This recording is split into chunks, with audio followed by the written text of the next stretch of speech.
वो तो एक चुल्लू जल में प्रसन्न होने वाले देवाधिदेव महादेव, जो कोई स्वीकार नहीं करता वो महादेव स्वीकार करके वो पद दे देते हैं जो दुर्लभ है। बड़े कृपालु हैं, आशुतोष हैं, औढ़रदानी हैं, करुणा समुद्र हैं, परस्पर बड़ा अनुराग है हरि हर का। तो जो हरि का भक्त होगा वो हर का भक्त होगा, जो हर का भक्त होगा वो हरि का आदर करेगा। यदि इष्ट भी महादेव हों, मंत्र भी महादेव जी के हों, तो नाम क्या जपें फिर? महर्षि आप 20 वर्ष बनारस में रहे और कट्टर उपासक रहे हैं, मतलब भोले बाबा और माँ पार्वती जी के। तो महर्षि आपके कोई अनुभव जो हमारे साथ जैसे साधकों को एक भी वृत्ति अन्य न हो, वो अनन्य भाव से आराध्य देव का चिंतन होने लगे तो चमत्कार प्रकट हो जाएगा। तो महादेव का मंत्र जपते जपते आप राधा रानी तक का मंत्र कैसे करने लगे फिर आप? भाई महादेव जी के सेवक हो, बिल्व पत्र चयन कर रहे हैं, फिर महादेव जी के लिए अर्पित कर रहे हैं, जल अर्पित कर रहे हैं। नहीं मंत्र कुछ आता तो गुरु मंत्र के द्वारा बिल्व पत्र अर्पित, एक एक मंत्र अंदर ही अंदर जपते हुए विराजमान। फिर वो तो एक चुल्लू जल में प्रसन्न होने वाले देवाधिदेव महादेव, उनकी पूजा में तो ज़्यादा पैसा वाली सामग्री है नहीं। धतूर का फल, बिल्व का पत्र, अकोड़े के फूल और गंगा जल एक अंजलि चढ़ा दो। जो कोई स्वीकार नहीं करता वो महादेव स्वीकार करके वो पद दे देते हैं जो दुर्लभ है। बड़े कृपालु हैं, आशुतोष हैं, औढ़रदानी हैं, करुणा समुद्र हैं। तो उनकी आराधना से ज्ञान, भक्ति, वैराग्य जो चाहे, ऐश्वर्य जो चाहे सब प्रदान कर देते हैं। और परम महान वैष्णवाचार्य भी हैं, समस्त वैष्णवों के गुरु हैं, ज्ञानियों के भी गुरु हैं और भक्तों के भी गुरु हैं।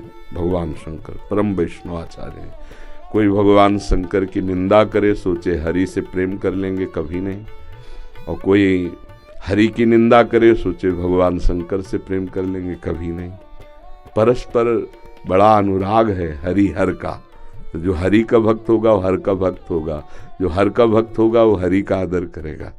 क्योंकि इष्ट प्रियता, इष्ट को क्या प्रिय है? देखो, गंगा जल माथे पे धारण किए, हरि का चरणामृत है। तो हरि को देखो, रामेश्वर की स्थापना करके वो आराधना कर रहे परस्पर।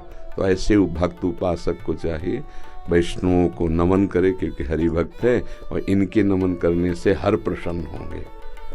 और महादेव जी को, महादेव जी के जनों को नमस्कार करे, इनके प्रसन्न होने से हमारे हरि प्रसन्न हो जाएंगे। भगवान श्री राम अयोध्या वासियों को बैठाल कर एक बार कहा कि ये मैं राजा के रूप में आदेश नहीं कर रहा हूँ, बड़ी प्रियता से कह रहा हूँ, सबसे हाथ जोड़ के कह रहा हूँ। और एक गुपुत मत सबहि कहो कर जोरी, शंकर भजन बिना नर भगति न पावे मोरी। अयोध्या वासियों से कहा, मैं हाथ जोड़कर सबसे कहता हूँ, राजा रूप में हाथ जोड़ने की तो जरूरत है नहीं, ये मैं आदेश नहीं कर रहा हूँ, ये विनय कर रहा हूँ। यदि कोई मेरी प्रीति चाहता है, भक्ति चाहता है, तो भगवान शंकर की कृपा आवश्यक है। बिना भगवान शंकर की कृपा के कोई मेरी विशुद्ध भक्ति नहीं प्राप्त कर सकता। और एक गुप्त मत सबई कहो कर जोरी, शंकर भजन बिना नर भगति न पावे। और शिवद्रोही मम दास कहावा, सो नर मोह सपन्यों नहीं भावा। ये तो भगवान श्री हरि की करुणा कृपा देखिए। उधर महादेव जी की, कागभूषुंड जी अनन्य थे भगवान शंकर के, पर वो हरि की अवहेलना कर देते थे, हरि की निंदा, हरि भक्तों से द्वेष कर लेते। तो भगवान शंकर ने ही साप दे दिया। मंदिर में बैठे थे, गुरुदेव पधारे, क्योंकि गुरुदेव सदैव उपदेश हरिहर का समान रूप से करते थे, ये उनको जमता नहीं था। वो गुरुदेव से द्रोह करने लगे। गुरुदेव आए तो उठकर प्रणाम नहीं किया। भगवान शंकर को असहनीय हो गया, तू हमारे धर्म की मर्यादा का नाश करता है, मेरे मंत्र दाता तेरे गुरुदेव उन्हीं का अपमान कर रहा है। जा, सहस्त्र बार अजगर की योनि को प्राप्त हो, पापी तू अजगर जैसा बैठा रहा, जा। तो गुरुदेव बड़े कृपालु, उन्होंने फिर नमामि समीसान निर्वाण रूपम ये स्तुति की और कहा, प्रभु अज्ञानी है। देखो कैसे गुरुदेव माता की तरह दो, ये अज्ञानी, इस पर दया कर दो।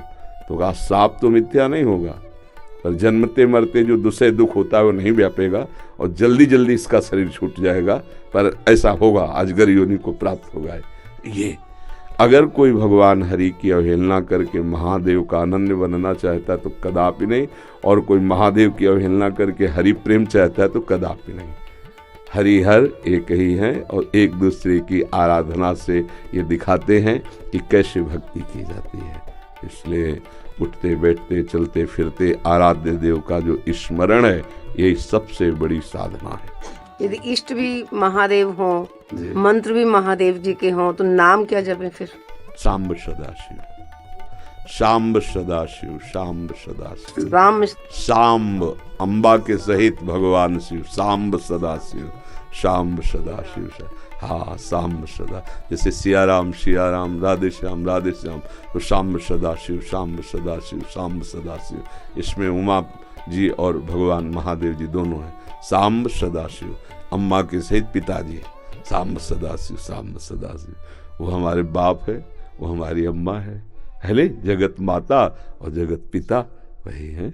बहुत करुणामय है, पर जो दुष्टता करे तो फिर बहुत ही, फिर प्रलयंकर रुद्र भी वही है ले उनके सामने फिर कोई अद्वितीय है, अद्वितीय शिव अद्वितीय है, चराचर जगत के स्वामी हैं, करुणा के समुद्र हैं।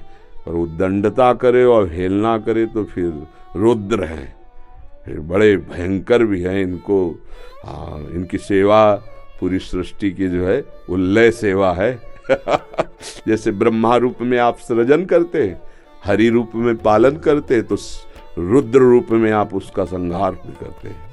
आप ही लय करते हैं, लय के अधिष्ठात्र हैं, सृष्टि के सृजन के अधिष्ठात्र ब्रह्मा जी हैं, पालन के भगवान विष्णु हरि हैं और लय के महादेव जी। और बहुत करुणामय है, बहुत करुणामय। वो श्लोक है, कर्पूर गौरम करुणा अवतारम, साक्षात मानो करुणा ही अवतार धारण करके शिव रूप में विराज। महर्षि, आप 20 वर्ष बनारस में रहे और कट्टर उपासक रहे हैं, मतलब भोले बाबा और माँ पार्वती जी के। तो महर्षि, आपके कोई अनुभव जो हमारे साथ जैसे साधकों को, हम बस इतना ही समझते हैं कि अगर अनन्य हो जाए तो आगे का मार्ग अंदर महादेव जी खोल देते हैं।